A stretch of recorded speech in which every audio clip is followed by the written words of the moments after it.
In front of me is Samsung Galaxy Tab Active 5 and today I would like to show you how you can switch on and use voice typing. Begin by launching your keyboard.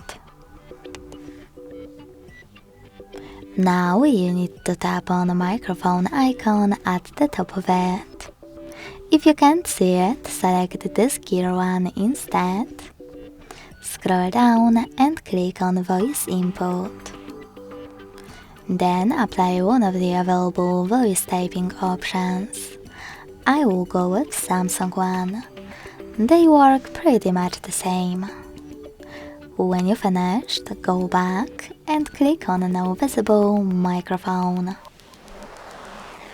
If you never used it before, click on While using the app in the pop-up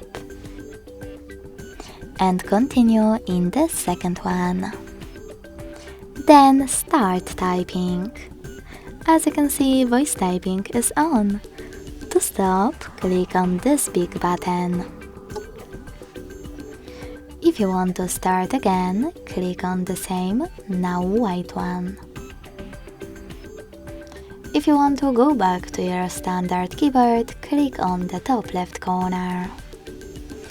Thanks so much for watching. If you enjoyed this video, don't forget to leave a like, comment and subscribe.